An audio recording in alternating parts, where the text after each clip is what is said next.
Black who's going to go for it. Black for the 1 point to win the grand final for Halifax, and he's done it. Ben Black strikes.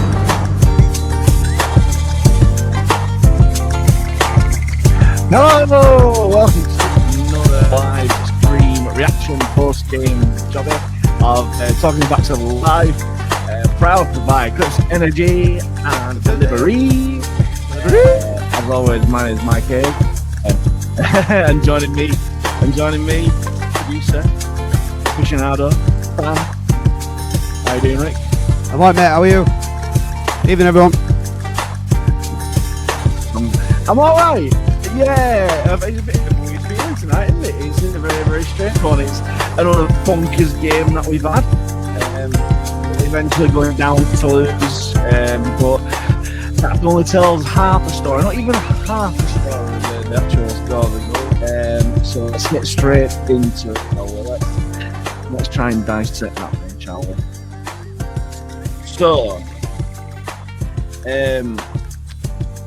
let's. You know, filming with me. Done it. There we go.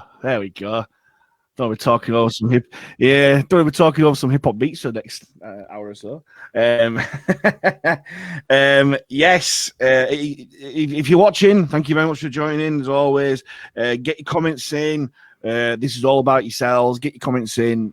Nothing too stupid, nothing too personal, as always. And we will dissect all of that action that we've seen today. The absolute bonkers game, which ended up Halifax 34 to Toulouse 44. But like I said in the introduction, that only tells a very, very small part of the story, really. First and foremost, we've got to address the team selection, which saw a few changes from the week before. I think we expected changes, but not necessarily the changes that we saw, given that arguably our player of the year was sat in the commentary box. Which is a new one for me, but I don't think Kevin Leroy deserves to be dropped at all. He said it was coaching reasons on the live stream, and I think Simon Grixon is pretty much into, you alluded to some players not stepping up or whatever. I don't think Kevin Leroy was guilty of that, to be honest, but we shall see in the games coming through. But Leroy was missing, Gadwin Springer was missing, the Curtis twins missed out, and Ben Kavanagh came in for his 300th game. Many congratulations for that. Coming back after such an awful injury, it's good to see him back on a rugby pitch. Sam Hewitt coming back in after recovering from his HIA concussion protocol, and last but certainly not least, the 17th debut of Adam Tangata for the club. It was always going to be an eventful one.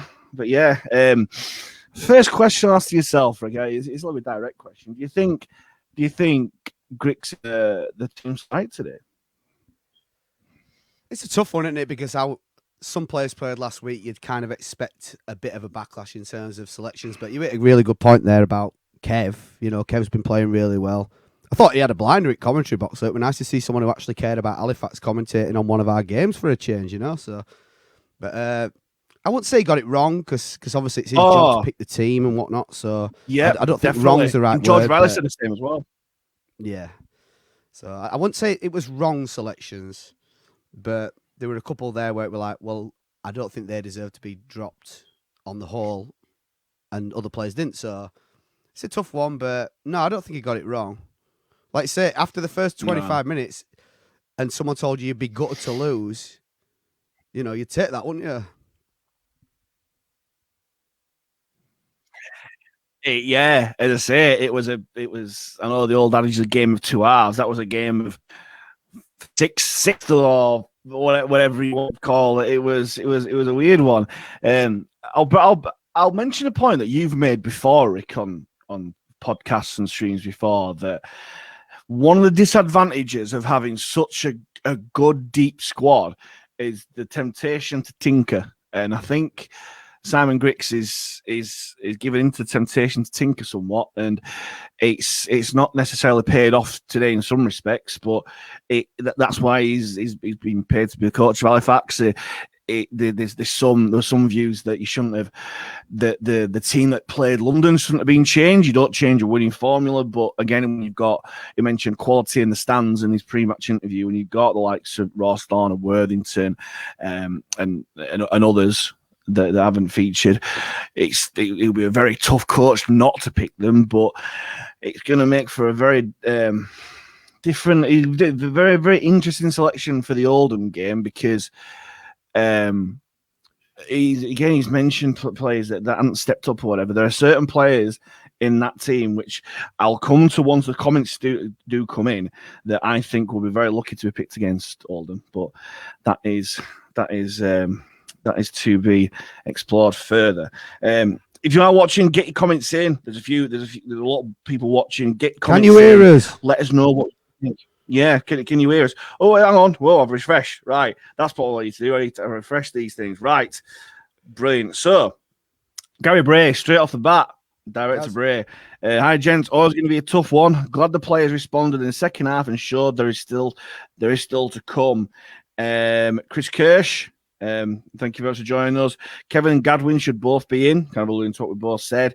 Aaron Bottomley, thank you very much for joining us. Aaron, thought Griggs' interview poor this evening. Where's the passion? Leroy being a standout this season and puts 110% in every game and wears a shirt with pride.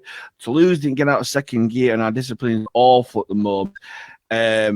Howard Pickles, Kevin should have played. He could have done a Dan Fleming to come back and haunt in his previous team. Set those comments first of all, because we've got a good lot to go on there.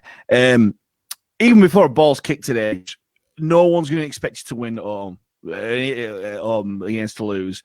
They're the favourites for the league. They've got an outstanding squad. The full time, we know what they're about. But even without that, from 10 minutes on till half time was possibly one of the worst performances that I can remember. It was just devoid of any discipline, structure, talent, endeavour.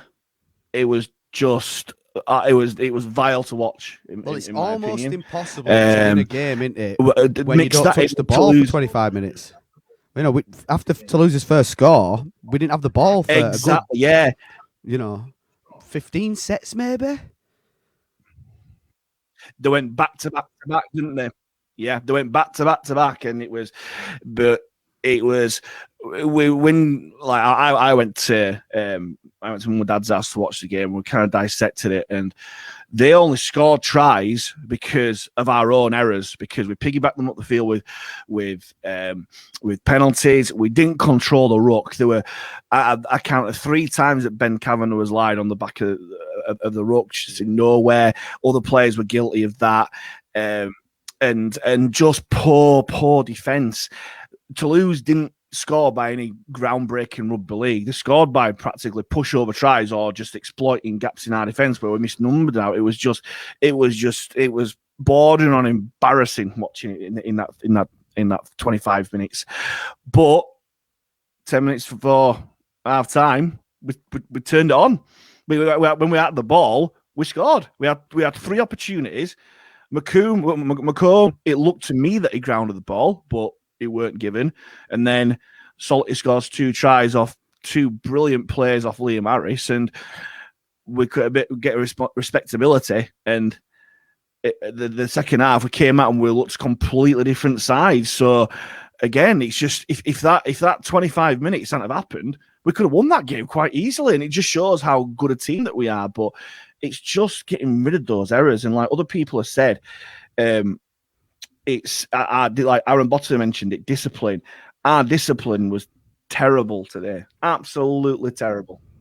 And how many you can't play against teams like Toulouse and just give them easy.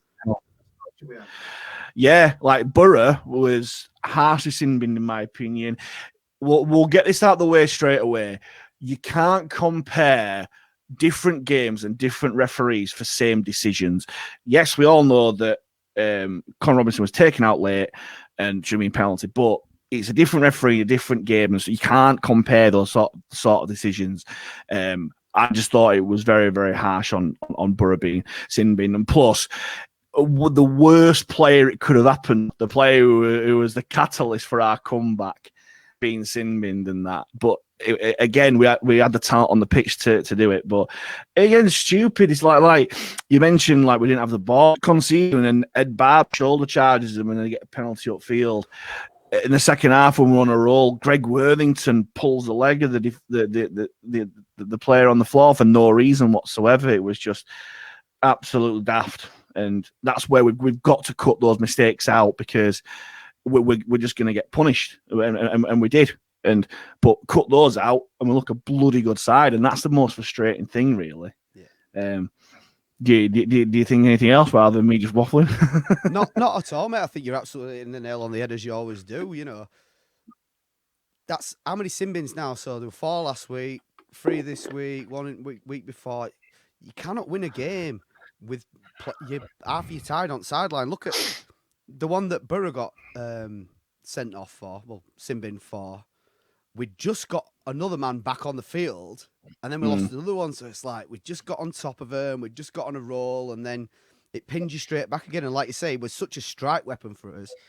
And again, I'm sure we'll come onto it at some point on the show about, is it time that he starts now? Because he's having such an impact, and what's the point leaving him on the bench when he can use it? Yeah.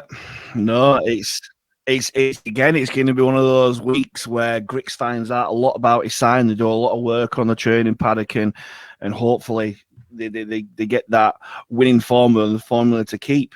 I haven't seen Grix's post-match interview, Aaron, so don't know about that. I can't disagree about Toulouse getting out of second year. I think they played very, very well. They were just white hot for it. I think we allowed them to do that. But did they have a different gear to go in? I don't know. But we wouldn't have a better chance to beat them than we did today, with Corella out and missing some big players and stuff. That was the chance for us to turn them over. And the fact that we had such a slow start, like I said, if after 10 minutes, if they'd have told you after 15 minutes, we'll be disappointed to lose. No one would believe it. Was it 34-0 down or something? No. Yeah, 34-0 with less gone.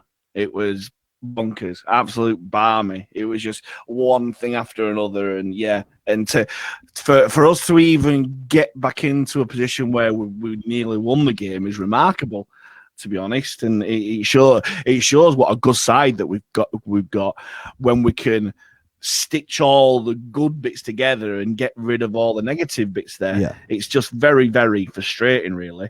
I would mention about Leroy not playing, and I kind of agree with this point, saying he could have done a Dan Fleming and come back to haunt his previous team.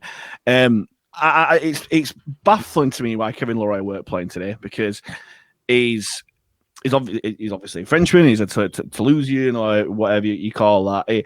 He would have been itching the bit to play today. And one view could be that he could have been too emotionally attached to the game. And we kind of know what Kevin Leroy is sometimes like when he gets like that and conceding penalties and stuff. But I think he's changed this year. He's been our standout forward, and you pick your players on form regardless of who the opposition is. And I thought we badly missed him today, because he ties up a lot of stuff in the middle, and that's where it went wrong today a lot of the time. And Ninger as well, again, done nothing wrong to get dropped, in my opinion. But again, that's why Grix is the coach. We've got to let him do his job. He'll learn from it possibly. Again, it's a lot of learning. He's a young coach, but how many times will he have to learn until he gets that winning form? And how many times can he learn, and that sort of thing? It's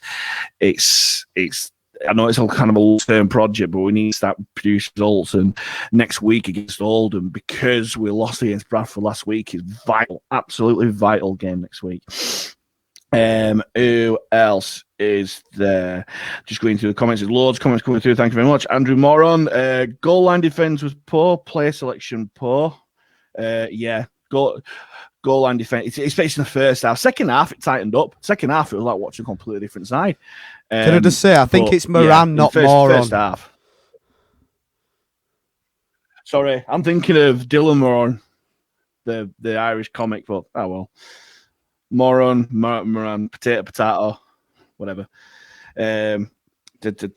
Chris Kirsch, Worthington hasn't been the player I was expecting. Could change though.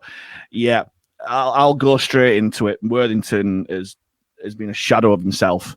You could forgive him last week for being ring rusty and not played and that, but the thing that gets me with players like that, and again, it's down to different types of players. You look at, we've been kind of spoiled. We've had outside backs like Salty and like Steve Tyra, for instance, and Warren C as well, who came in field looking for work. You notice them; they take out the hard yards there. I've not noticed Greg Worthington do that in the last 2 games at all. He's been fairly anonymous, and for our standout signing, who will be on top whack wage, he should be doing more. And if Grix is true to his word by saying that players didn't step up last week and that's why they were dropped and that sort of thing, then Greg Worthington should be dropped next week by that, because he didn't perform today. Him and Rawstorm, that left edge was practically anonymous. Rawstorm did have some nice touches and he set up Ed Barber's try and that, but they still need to step up massively. I think their saving grace is that because James Saltonstall's banned for the next 2 games, they probably will get another shot, but they need to have a massive improvement, in my opinion, because we know what great players they are. They should be lighting up this league, and so far they haven't. It's been a complete damp squib, to be perfectly honest. So let's go for more comments. Chris Marshall, thanks for joining us, Chris. Woody at the back looked stronger than Scott Grix, but Murray and a few others looked paper thin in defence early on. Yeah, so James Wood-Burnall, first performance in full-back, by and large, did all right. Second half especially. He looked a lot more confident. He was chiming into the line, that sort of thing. Still a bit of inexperience in the role in terms of his defence. Like he was out of position for a couple of their tries, being stuck at marker when he should have been sweeping up in the goal area for certain things and that sort of thing. But that'll come with games. But yeah, we all know how good a player Wood-Burnall is, and hopefully he'll kick on from that. Did he look stronger than Scott Grix? I don't know. They're 2 completely different types of players, in my opinion. But it's horse for course at the moment. Scott Grix is out at the moment. He can't play. It's Woody's shirt at the moment, and maybe he'll get the chance to do it.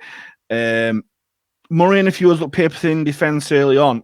I think you could name 1 to 13 in Halifax look paper thin defence early on. I think it's a bit harsh in singling out Dan Murray, to be honest. And he was one of the more solid ones, to be honest with you. But yeah, it was awful defence early on.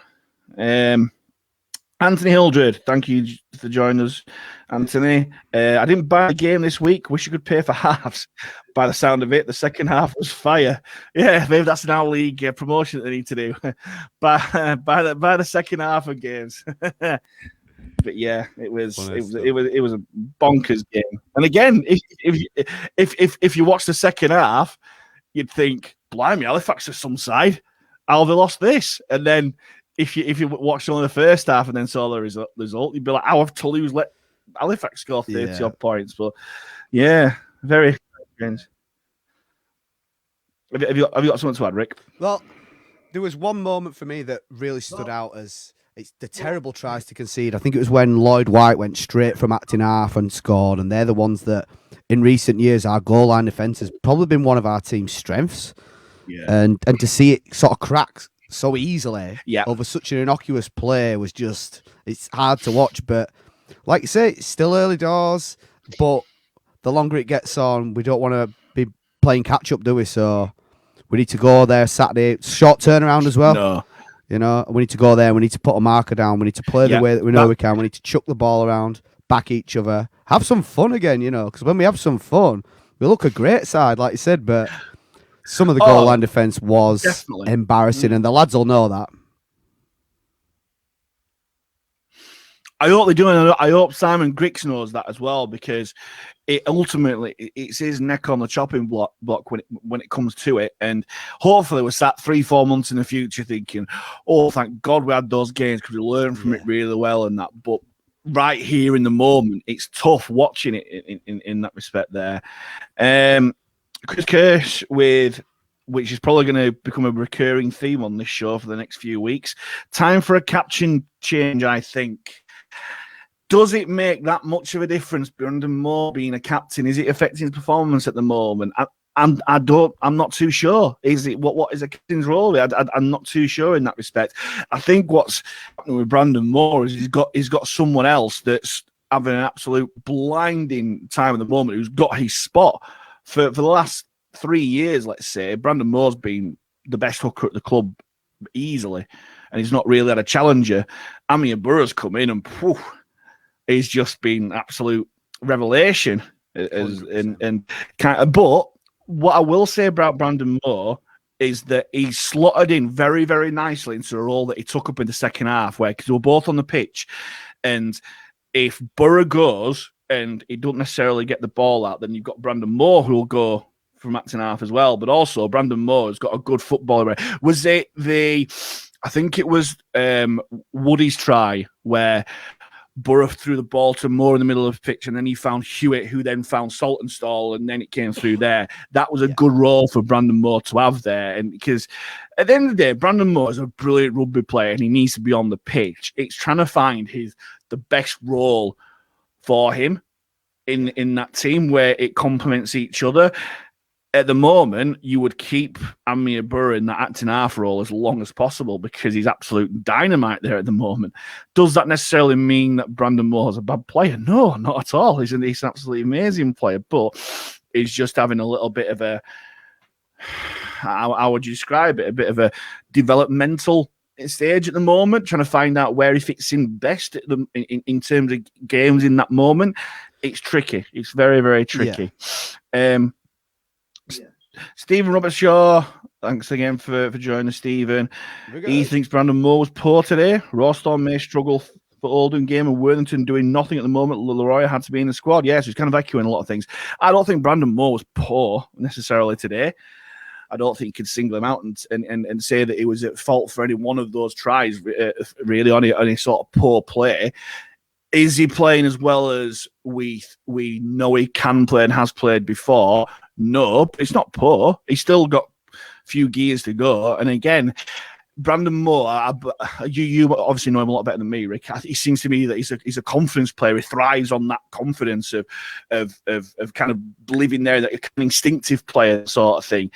Is that where possibly having the responsibility of the captain on his shoulders weighs him down a little bit? I don't know. What do you reckon? Well, mate, yeah, you could be right, couldn't you? I mean, he's always been a grafting kind of player, hasn't he? So he just wants to get in, do his work, and get out as quickly as he can. So, yeah, I'm not too sure. It's probably too early to judge so far. I mean, again, he's only been captain for 5 games. Is it affecting his form? Perhaps, but again, who knows, man? Who knows? You'd have to ask him. Yeah. And there's more comments coming through. Sean Ewell, again, very interesting seeing your comments off last week. Game changed again when Moore came away from 9. For the 4th time in a row, we've looked a different team without Moore at 9. So harsh. I think these comments are very, very harsh. You're absolutely true in what you're saying. We do look a completely different team when Burrow has been acting half. Does that automatically mean that Moore has a poor game? No, it's just two different players who are playing in the different momentums at the moment. Moore just needs to have just that little spark, really, whereas Burrow's got it. Moore will come good. He's far too good a player not to come to the Brandon Moore we all know. And is he worth dropping? No, he needs to be on that pitch. He needs to be in that 17. So I think it's slightly harsh there. Aaron Bottomley, here we go. This is going to put the cat amongst pigeons. How long do you give Griggs, though? Look at his record. Any other coach will be on eggshells now or be down the road. It's a tough league and can't afford taking too many points behind the league or say bye to playoffs. I'll start straight away by saying, would you expect to beat Toulouse at all? No. Before balls even kicked, would you think, I expect to win, this is his game? Toulouse at home wouldn't be one of them. Would I believe would have been more competitive today? Yes, I'd have thought so. I thought we were going to lose today, I must admit. But do you think we're going to be 34-0 down after half an hour? No, that's completely different. But the thing with Grix is you've got. I know it's a thing where he might get shut down. You've got to give him time. Yes, he's had 2.5 years, all that sort of stuff. 2019 wasn't his team. We got thrown that team and got to the semi-final of the Cup, and we had a disastrous league campaign, yes, after that, but we're focusing on the Cup. A lot of players winding down the contracts, all that sort of stuff there. 2020 was 2020.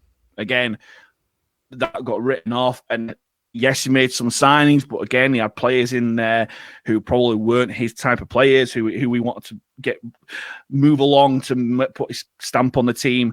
This year, the first year it's been his team, and he's had 4 games. We've won 1, lost 3, which is very, very harsh. But when you look at it another way, yes, we've won 1. We lost against Batley, where we were caught cold, and lost by 1 point against Bradford, where, again, we could have very easily won. And today, in a weird way, we could have won today as well. So it's very, very tough. Look at it this way. Personally, next week is the most important What's he said at game. half time to G the players up to get the performance we had? Because we came out like a bat out of hell after half time, didn't we? So he's obviously got some impact on that team. He's obviously got some gravitas with those lads. I mean, look, when we attack, we look fantastic. We're just a bit sort of lax in defence, but that comes with time. Definitely. And you've got to think of the COVID stuff as well for training. You can't really do that much tackle practice and that sort of stuff. There's a lot of factors. I don't think you can judge Grixie on the world that we're living in right now, to be honest. Because like you said, we probably should have beat Bradford. We could have beat Toulouse, and we did beat London. And as you know, I don't care about the cup, so they don't count for me. Yeah, very, very true on your part there. Personally, I think we can start to be a bit more critical of him after next week's game against Oldham. That is an absolute vital game, and that is where, if we go out and put in a resounding performance, then fair dues. But if we lose or only scrape through our performance in great, then that is when you're kind of thinking, well, this is where we need to really start thinking about what's going on here, really. But I don't know. We don't know what goes on behind closed doors, behind training grounds, whatever. We've had a very tough start as well. Half-time, Grix didn't say a word. We had a very tough start. And again, at half-time, Grix might not have said a word. It could have been the players that have done that. We don't know these things at all. The players might have come down because I've been in changing rooms my playing day 100 years ago where the coach hadn't said, it's been players shouting at each other saying, what the bloody hell are you doing, kind of thing, blah, blah, blah, and that's where it's been sorted out. I've heard reports of in teams and other sports where that's happened. It's because the players will know first and foremost that they were absolutely rubbish. Don't need a coach, let alone Specky's watching on telly to tell them that. They'll know. They'll have that own professional pride to know. But some of the stuff today does come with coaching, the way to control a ruck, the way to not give away stupid penalties. That does come from coaching on the paddock. And again, it's. I'm a big Grix supporter, and I really, really want him to do well in this job. I hope he is given the time, but unfortunately, it's a cutthroat business, and some fans want instant success, and sometimes you don't necessarily get that. And as I say, we will see. For me, you've only got to look at the results around the league, mate. Everyone's beating everyone. Yes, exactly. And again, that gives it time. Oh, Batley beat us in the cup, and people were saying, they were just focused on we were poor and we didn't give Batley any sort of chance. And look at them now. It shows. Look, Sheffield murdered Bradford. They've been beat by Newcastle today. Exactly. Who lost to York or drew with Widnes as well. So yeah, it's all over the place. Yeah, it's bonkers. Yeah, exactly. So it's all over the place. So just give things time. Be patient. Are you just buzzing to have it back? I'm just loving to have the game back after so long out. Oh, definitely. But Halifax fans don't moan about. I think we love you all though. Roy mentioned it on the commentary thing, mooning. Anyway, let's get back to these comments. Dick Barber, are you in the bath? Griggs messed up big time with not bringing Tangata and Fairbank on earlier. 28-0, and he decided to bring them on. Clueless. It's okay saying players don't step up to the mark, but as head coach, he truly made a mistake today. I agree.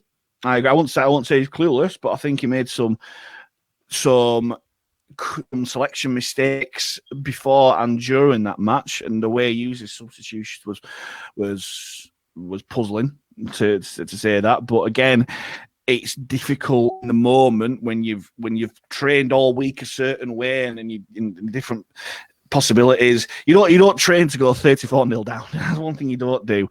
But you should have that separates your good coaches from the rest, where you react in a certain way and that sort of thing. But like you said, Rick, you could say we react in the best way because we scored how much? We scored 24 unanswered points. After that, it was and could have had another 3 or 4, absolutely bonkers. But yeah, exactly. So again, it's there's no kind of right or wrong opinions. It's very, very it's such a strange scenario we find ourselves in. But hopefully, as I say, by the Oldham game next week will be telling for a lot of reasons. In terms, I would love to know the selection meeting, because again, he's making a rod for his own back there, as Grix, by saying if players don't perform, they're going to get dropped.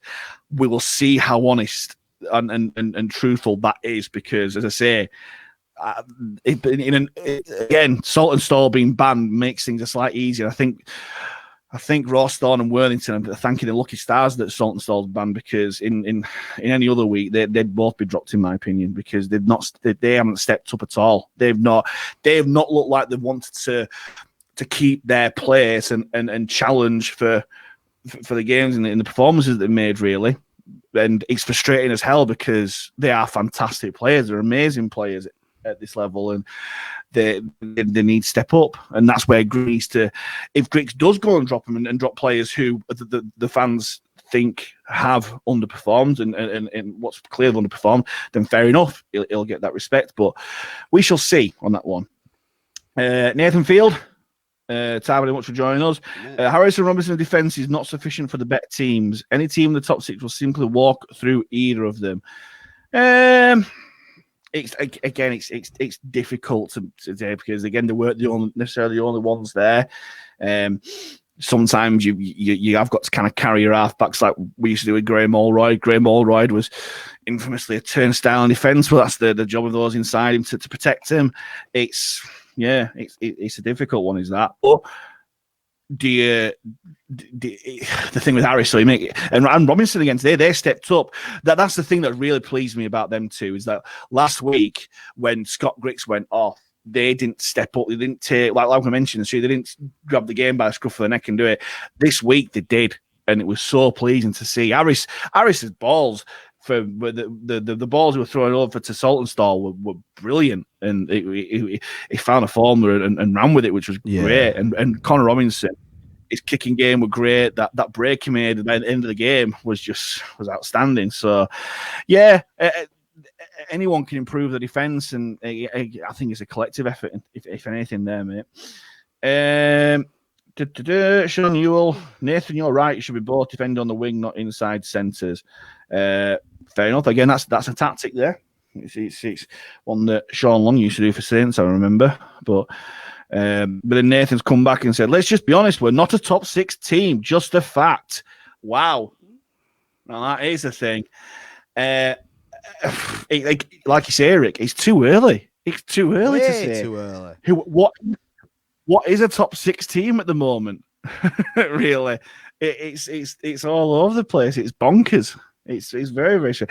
Are we a top 6 team? If all things are going well for us, absolutely. Can I ask then? We are definitely. Who are the top 6 teams in the league if we're not one of them? Please.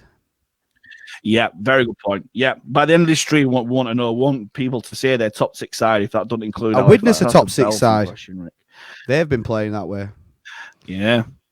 You know. Tell you who is, and again, I've maintained this from the very first week. Batley, Batley could be a top 6 side. People saying, "Oh, they didn't do much." They are very effective by what they do, which proved right yesterday. Yeah.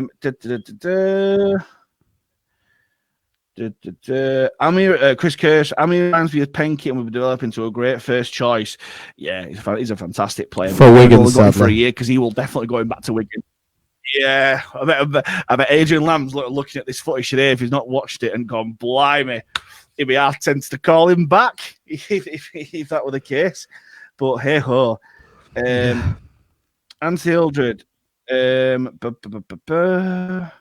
think, here we go. I think he's referencing, I think I've missed this comment.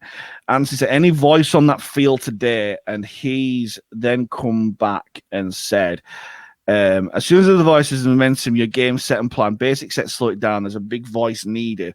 Now, it's difficult not being at the game, kind of seeing who is calling the shots and that sort of thing. From the outside looking in, it looks a lot today. It looks a lot of.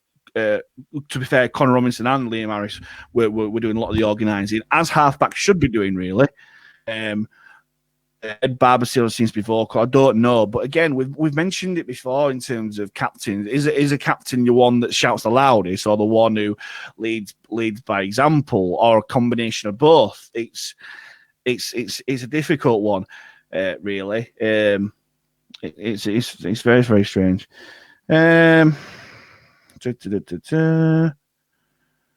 Nick Barber's come back, said the positive from today's game is we aren't miles off and played well in the end against Toulouse side, who beat many a side in this league.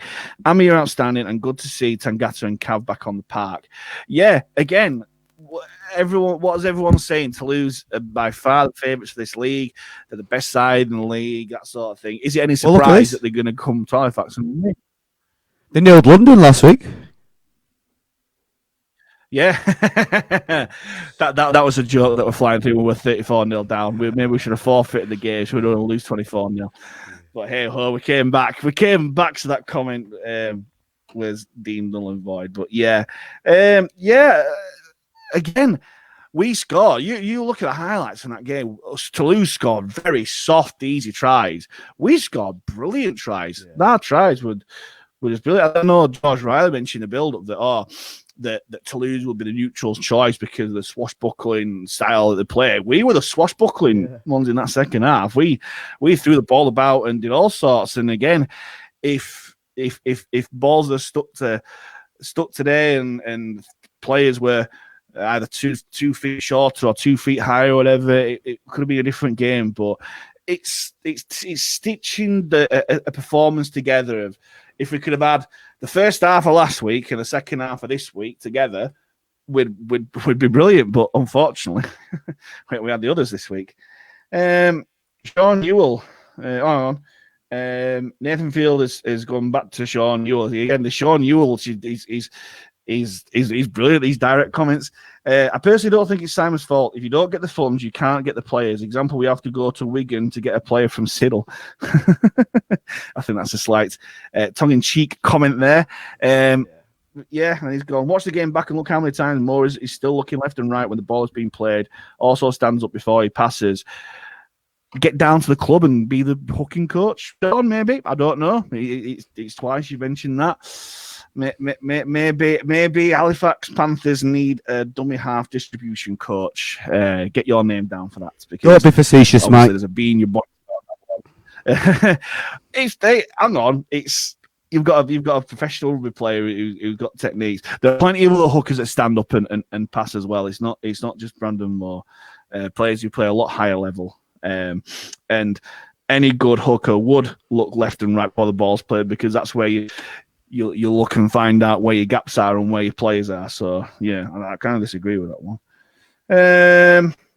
Chris Kirsch, I think on paper we have a great squad. Leadership is key to this season's success. Yes, definitely. On paper, we have got a fantastic squad, but unfortunately the game isn't played on paper. It's played on the pitch, and we still need to stitch together these type of performances. It's early days, but again, games come thick and fast, and we've got to perform on that one there.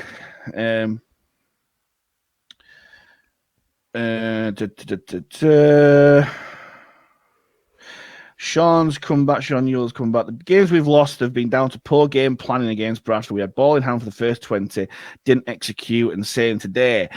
And I half agree with you. We had plenty of ball against Bradford and we didn't score absolutely right. Today, we had the ball 3 sets in their 20. We nearly scored with 1. I still believe that McComb got that ball down. And then Salty scored twice. So in effect, we scored 3 times every time we had possession that first half, and then in the second half, I thought we scored quite well. I thought we were quite ruthless in that second half. Yeah, we did have certain balls that didn't stick, but by and large, I think we scored more often than not in terms of the chances that we created. Yeah. So yeah, again, we all watch different games, don't we? We all watch different 100%. games. Nathan Field is disagreeing with Chris Kirsch about the great squad on paper. Chris Kirsch, I'll have to disagree. I personally think we'll come 8th or 9th, just my opinion. Okay. In that case, Nathan, who are the 8 or 9 teams, or 7 or 8 teams in that way, who will finish above us? If that is the case, because that puts us in the bottom half of the table, I believe, if we do finish 8 or 9. I don't think we're a bottom half team by any stretch of the imagination, but it's a bonkers league, as you see. Crazy. And Hilda's coming back. Just got to get back to basics, get them right, won't be long.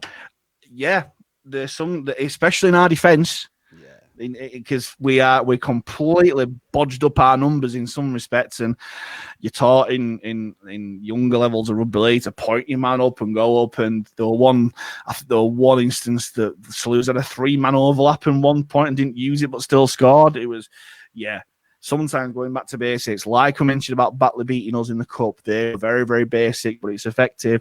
If you don't do your basics first, you can't do your fancy stuff, and that's where we've fallen down before. So, I completely agree with you there, Anthony. Goffers, thank you very much for joining us, Neil Goffers Greenwood. After 30 minutes, when we got ball in our hands, we played some great stuff. Credit to the lads. Some teams would have gone on and had 60-plus points, but that past them, scored some great tries. Yeah, you've got to give credit to lads for digging in and not letting it become an absolute cricket score.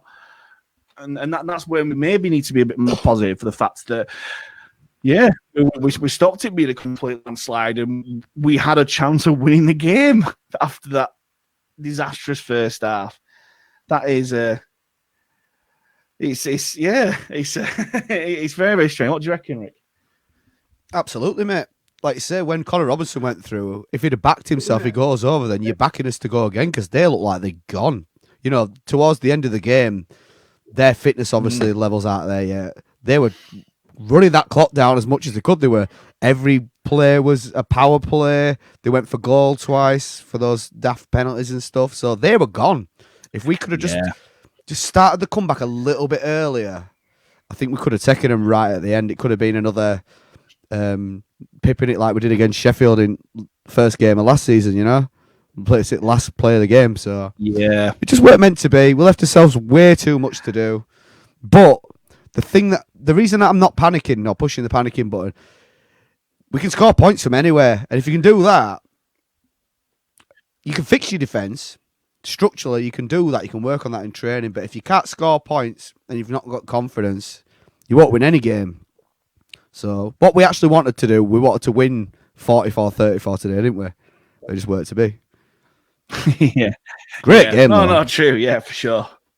Oh, fantastic game for the neutral, definitely, for sure. Let's get Anfield. If we didn't have a bitch fit, you would not have a show. Gotta love those meltdowns. That's a belt of that. Sean Yule's come back when Bob has been our most consistent player. Why have we started bringing on from the bench? I thought that our bench should have started today.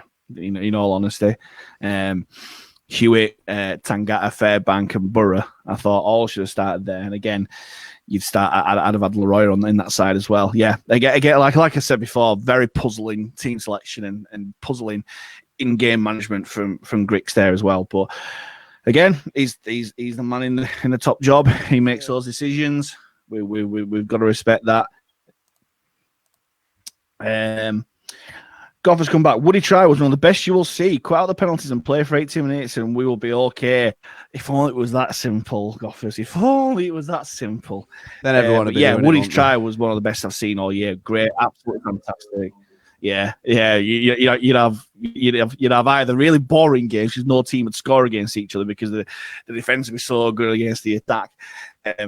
But again, that's why people criticize the NRL because the level's so good. It's the tries the scored aren't necessarily the great one because the defense is so good and that sort of thing. I don't know, but it's certainly interesting. But yeah, the one thing that's indisputable about that Woody's try was fantastic. But absolutely, the tries we scored today were absolutely great. I thought, like Liam Harris, if he gets given early ball, he's devastating. Absolutely devastating because he can pick his man out with either a kick or a pass. He can run a bit as well. I think if Robinson has a bit more of a free roll, like you mentioned, that break towards the end, that was Robinson picking his head up and having a look and having a go, which he hasn't really done this season, apart from the London game. He didn't do it against Bradford last week, which is frustrating. Yeah, he had a chance to go through before that as well, didn't he? But he chose the option of the pass out wide to Rawstorm that ended up hitting the deck. But he throws a dummy there. There's no fullback because he were in the bin. He'd have gone straight through, and it's a 6-point game. So, yeah, true. Chris Kirsch has come back with 3 rather cat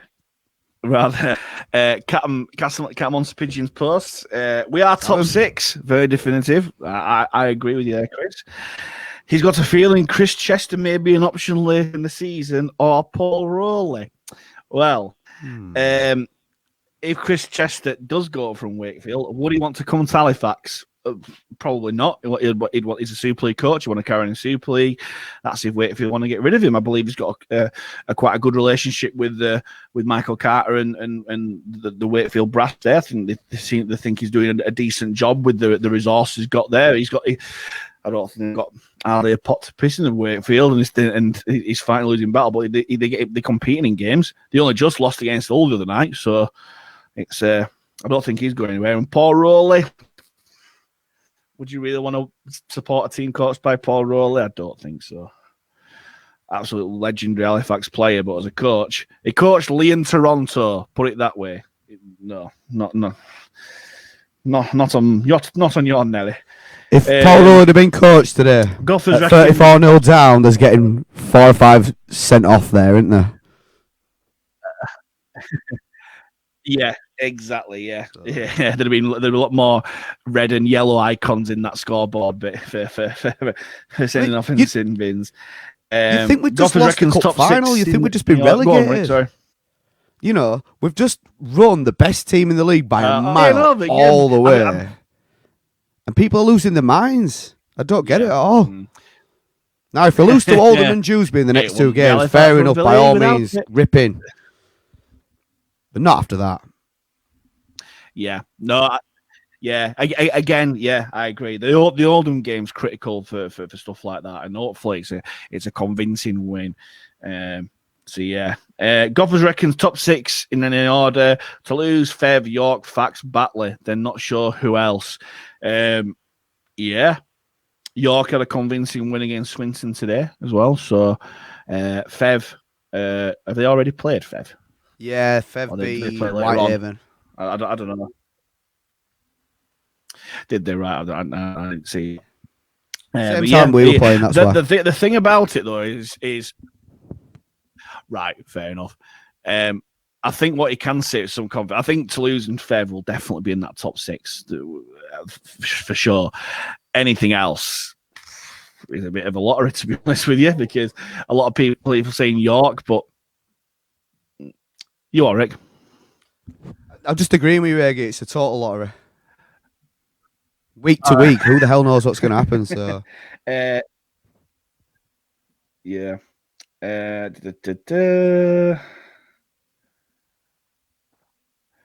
Let's have a look. Goffers again. How the hell was that a play the ball for them from the short kickoff? Clear knock on by Ford. Yeah, that was a bad decision. Was that?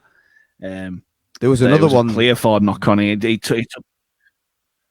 I think they gave it as a ball steal when he tried to offload and knocked on. They went straight up other end and scored. Yeah. Yeah, but again, we self-destructed. Greg Worthington pulled legs of the Toulouse player right in front of the post and let them kick goals. And yeah, it's swings and roundabouts. We didn't help ourselves whatsoever. So fair enough. Nathan Farrer, thanks for joining us, Nathan. Discipline killed us. We could have won this one today. Free hit though, Toulouse. Next 4 all winnable. Yeah, very, very true.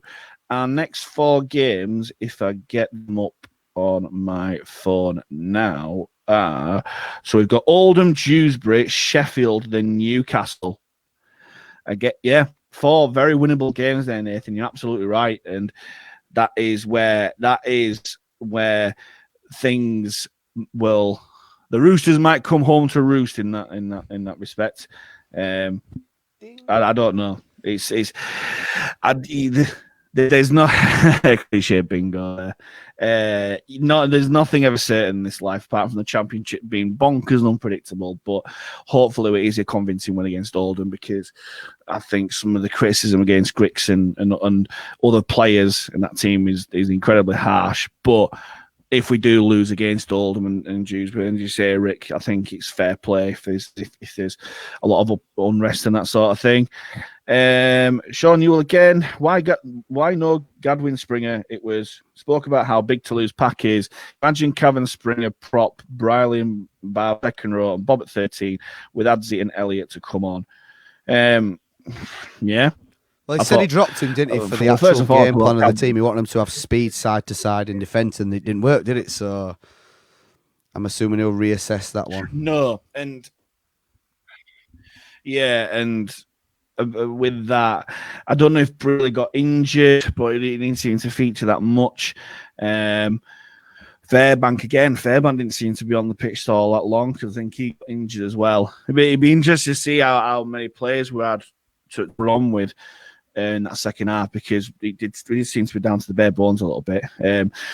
I still don't think Kavanagh's really. I think Grixie got it wrong. If you're going to bring Kavanagh back for the first game in however long after such an injury, you bring him back next week against Oldham. You won't do it against Toulouse when their forward pack's absolute monster pack. But again, do you throw him in for the big test? I don't know. That's why I'm not a coach, and Simon Griggs is. Nathan Farr's coming back. Liam Harris also defensively lacking. Picked him out as a weak defender today. To lose 4 tries, they ran straight over him. Yeah, unfortunately so. How many did he set up? They pick him out, but again, he did. Yeah, he set up all 3 of Salty's tries, and I think he did others as well. Yeah, so Salty scored 3. But yeah, it's swings and roundabouts, isn't it? You again look at, like I mentioned, Graham Allroyd, the example before. Graham Allroyd was a turnstile defence, but look how many tries he sets up and that sort of thing. You could say it's a responsibility of defenders around him, really. But as you mentioned Harris's before, job in that you could team, put him on the wing, but it's not to defend, is it? Go on. He's not in that team for his defence. No, not at all. Well, they've all got to defend. They've all got to be able to defend and tackle and stuff. But again, you're right in what you're saying there, I think. Sean Newell says Chester's wanted a job before. Must have been a long time ago, because he's been Wakefield coach for a while and Hull KR coach before that. So, hey, as I say, I mentioned it to my dad, because my dad said the words that Grix should go and that sort of thing. If Simon Grix was to go, let's throw this out. If Simon Grix was to get sacked or resigned or whatever, who else is out there who A, is available, B, is affordable, C, wants the job, and D, would be able to improve the side?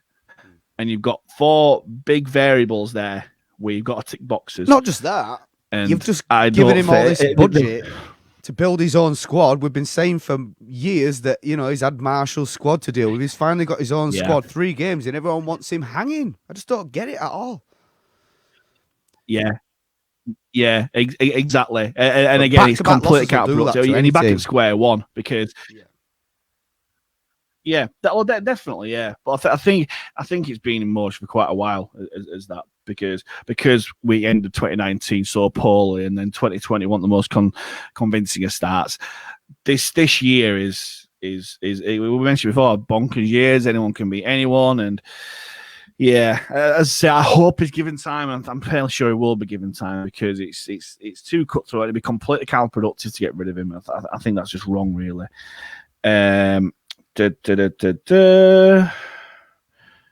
Yeah, Nathan Field agrees with the other Nathan Farrer. So he's defensive very weak. You've spot on in your analysis.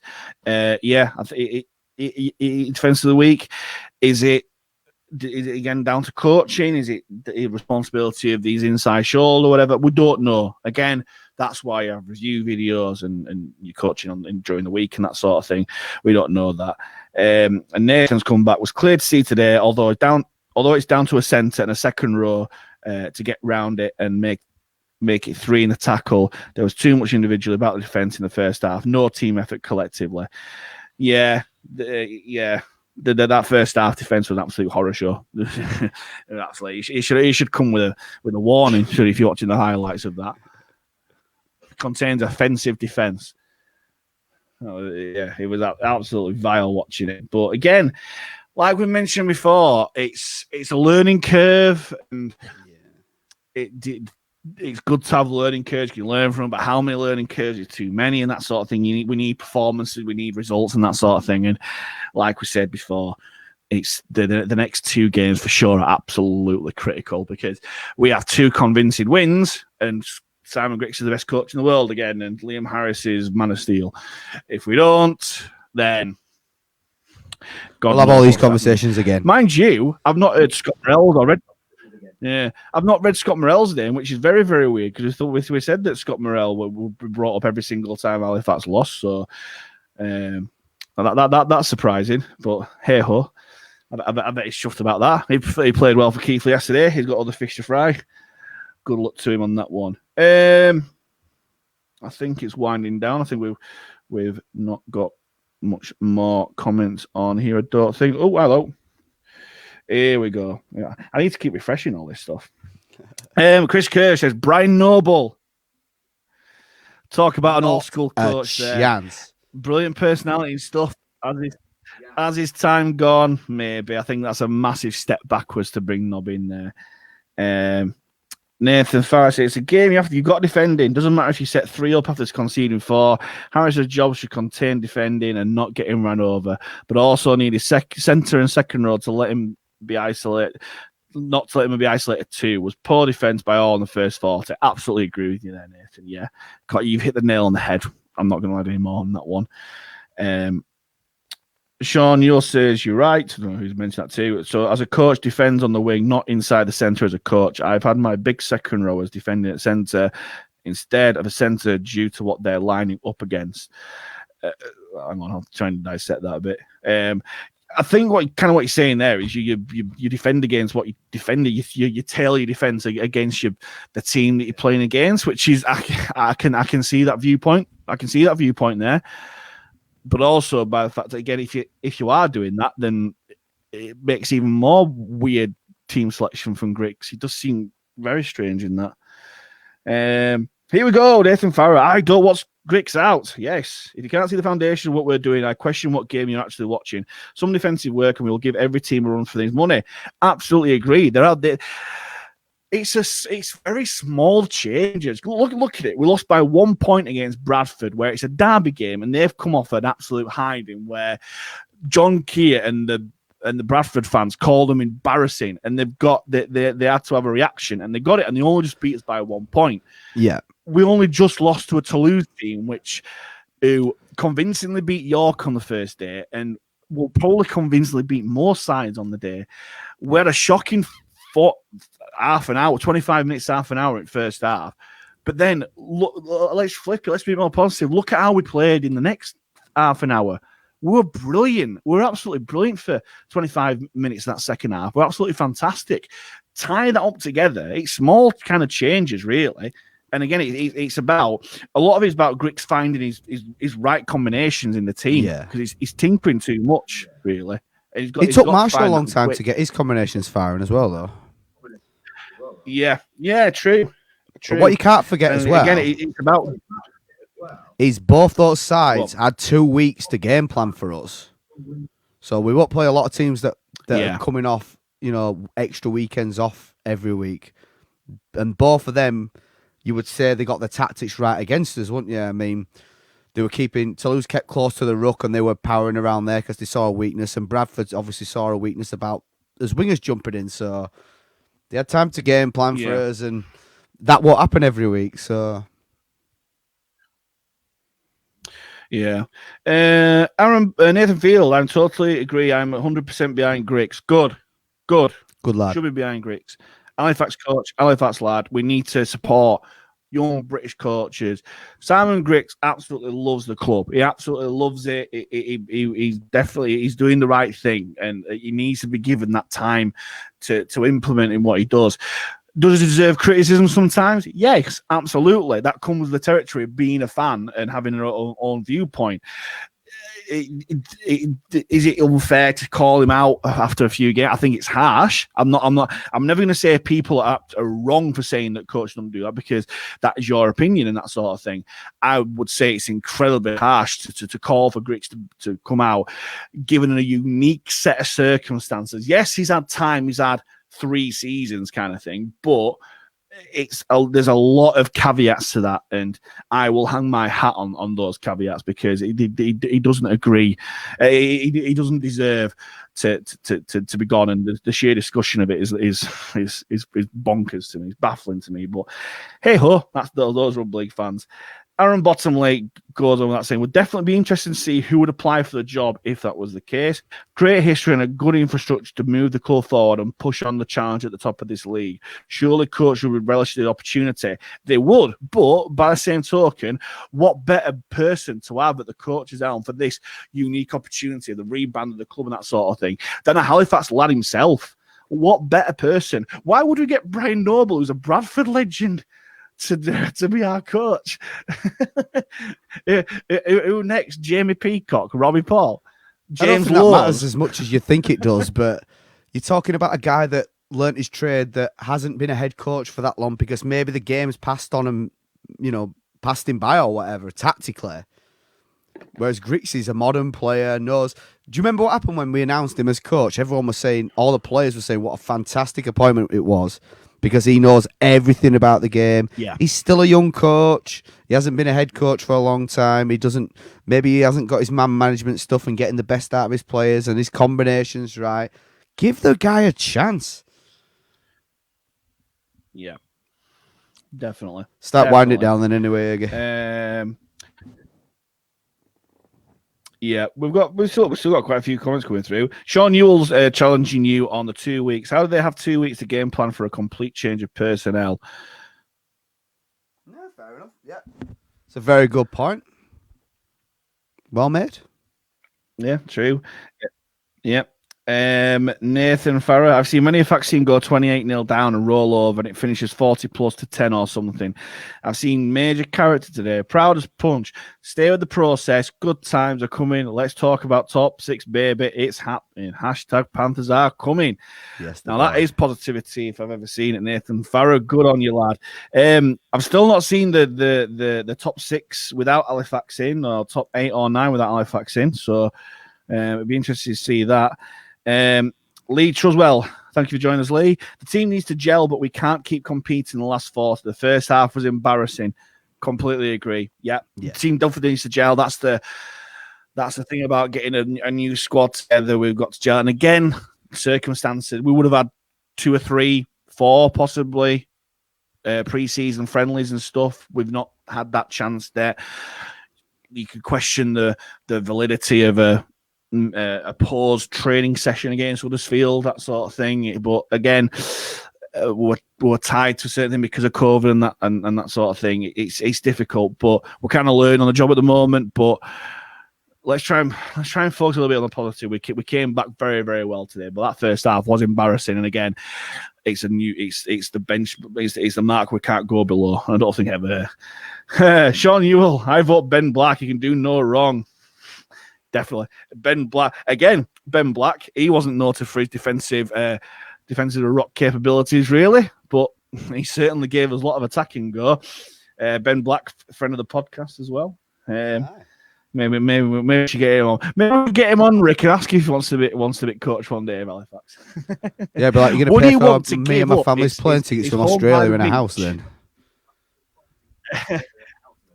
And also, would he want to give up his house by the beach to come back to Halifax? Of course he would. Loves the place.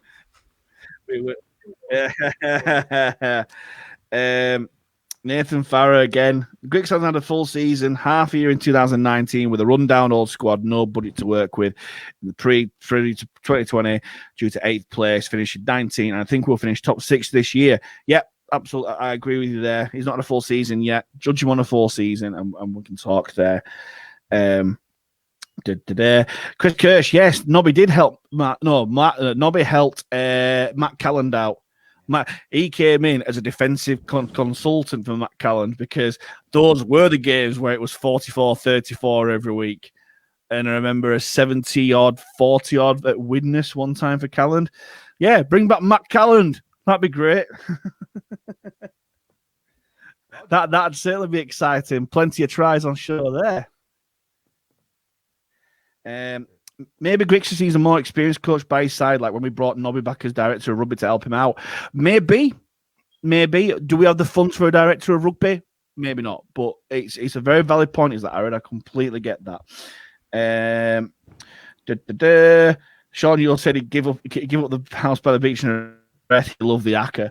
He also loved jumping jacks as well, but I don't think. I think that was before he had a wife and family. So let's just leave that there. He's very, very settled in that case now, and I think that is all she wrote in terms of that. Thank you very much for joining us, everyone. It's good to have the Sunday night meltdowns / opinion giving sessions. It's quite cathartic. When we get into the full swing of these things, it might be good to get people actually like on camera or possibly on speech to do that. That might be might need the bleeper on in some respects, or we might have to have a censor for if Nick Barber's in the bath. But hey ho, let's positivity. Let's push on towards Oldham next week with a victory. Won't be able to do a post-match live stream for that because I've got other commitments for that. But we'll do a normal podcast after that just so we can get from there. That's all she wrote. Having Mike Egg. He's been Rick Farrell. We are sponsored by Delivery. If you saw them on the Super League game on Friday night, great exposure for them. Download the app. Get ordering your local restaurants from there. Eclipse Energy. Get on their website. Get your home completed. Very well there. And above all, up the Fats Panthers.